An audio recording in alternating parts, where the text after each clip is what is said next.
to change biology. They want to change the way people think about age. We didn't know our age until Julius Caesar said 365 days is a year, right? So until then, how did we tell our age? How did Alexander know he was 32? What did they use? The moon, the mountains, the sea? How did they tell? Because people believe that as they get older, we become weaker and we become less physically active at a high level. It's all psychological. So it's like, if you believe, hey, I feel bad, I feel old, so when you're old. If you believe you feel great, then you feel great. It's all about what we say about ourselves. Alright, Shalom. This is Yahawashi that analyzed in camp. First and foremost, I want to give all praise, honor, and glory to Yahawah, Bahasham, Yahawashi, Bahasham, Ha, Rakha, Kodash, Ma'amath. A double honor to the elders and apostles, Great Millstone, and rule well and teach well. A double honor to my elders as well, Aharwan Bayasharala, that analyzed in camp. And a sincere thought to the Akim, Dakwatim, and the Bunyam, the brothers, the sisters, and the children who are pushing the truth of belief with sincerity. Shalom, the water. This is just a quick lesson going into words that Mike Tyson said in the video. The elder had put it in the group chat yesterday, and I was meditating on it all day yesterday. And these are just a few scriptures I found. But going into Mike Tyson's main point of the Slakia, the fruits of what a man speaks, pretty much. And he's going into how you when you aging, people say you get old, but he was saying pretty much like speaking against that, like everything is a mindset. And was saying that. Let me get my scripture. Hold on. All right, this is Proverbs chapter 18, verse 20. It says, "A man's belly shall be satisfied with the fruit of his mouth." So a person is going to be physically satisfied by the fruit of their mouth, and with the increase of his lips shall he be filled. So it matters what you say. It matters what you say about yourself. It does matter. Verse 21: "Death and life are in the power of the tongue, and they that love it shall eat the fruit thereof." So if you're going around here living a death-filled life and speaking that death out into the world, you're going to be, given into a life of death, pretty much just a zombie. All right. But if you're speaking life, you're going to be part of that life, and the only light of life that there is Yahawah Shem Yahawashi. These laws, statutes, and understanding and stories that were left for us in the Bible, all right, for us to have a channel back to the Father, to have that life back, to have that lifeline. Let me get another one. All right, this is Proverbs chapter 12, verse 14. It says, "A man shall be satisfied with good." It's like a man shall be satisfied with good by the fruit of his mouth, and by the recompense of a man's hand shall be rendered unto him. So what that man works towards, what tends towards, all right, that he the is going to be rendered to him. All right, so if that man or if that individual works wickedness, they're going to get a wicked reward. But if that individual works righteousness, works for the Lord, they're going to get a righteous reward. In the next scripture.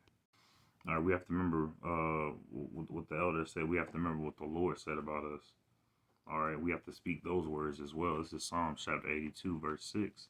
It says, "I have said, ye are gods," all right, "and all of you are children of the Most High." And that's what we have to say, speak, not only to ourselves but to each other, to build each other up. "But ye shall die like men, and fall like one of the princes. Arise, O Yahawah, judge the earth, for thou shalt inherit all nations." So we have to remember that. We have to remember that we are gods, but we're gonna die like men out here.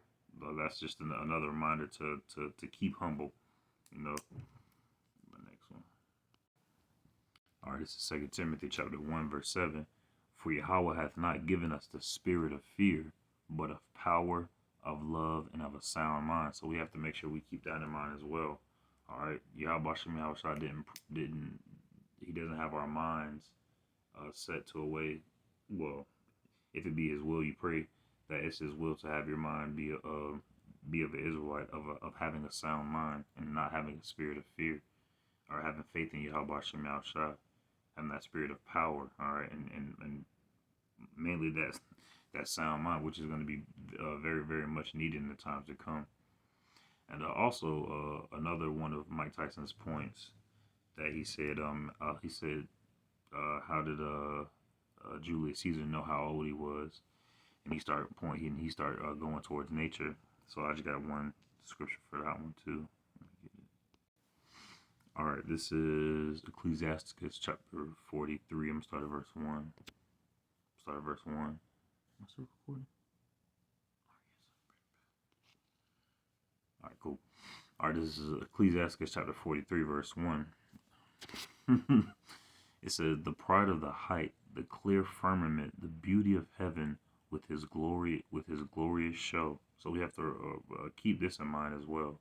Keep in mind how the Lord created everything. Verse 2: "The sun, when it appeareth, declaring at his rising, a marvelous instrument, the work of the Most High." Right? as marvelous and glorious as the sun is, that's just an instrument and a work of Yahawashi Shem Yahawashi. "At noon it parcheth the country. Who can abide the burning heat thereof? Who can abide?" That speaks for itself. Verse 4: "A man blowing a furnace is in works of heat, but the sun burneth the mountains 3 times more, breathing out fiery vapors and sending forth bright beams. It dimmeth the eyes." They said that there's a solar X flare coming to the finna get ready to hit the electromagnetic field that's around the Earth, and it's still gonna. And they're expecting it to cause power outages and blackouts and stuff like that. So, and that's all done by the will and power of Yahawashi Shem Yahawashi.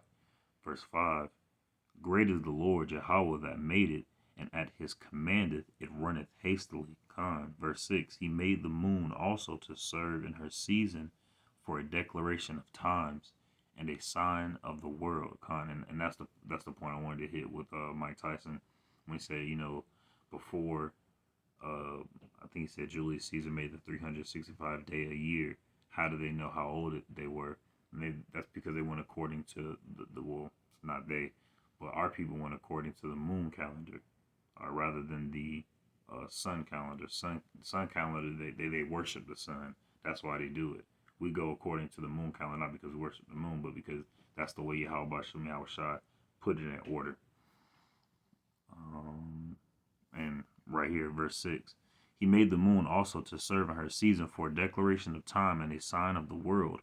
For the moon is the sign of feasts, a light that decreaseth in her perfection. The month is called after her name, increasing wonderfully in her changing, being an instrument of the armies above, shining in the firmament of heaven." Con. So that's how people knew how old they are. All right. So we truly don't know the real year of the Earth, because you could probably find it, but you have to get a step away from Esau science and go into the scriptures. But these are just the scriptures that popped up in my mind when I saw that video about what Mike Tyson was talking about. He was talking about something cool, because you do need to speak more positively to yourself, or speak more positively outwardly as well. That's very important. But doing that with the spirit knowledge of Yahawashi Shem Yahawashi, and that helps build up the brotherhood around you as well. So I hope and pray this lesson was edifying. Shalom.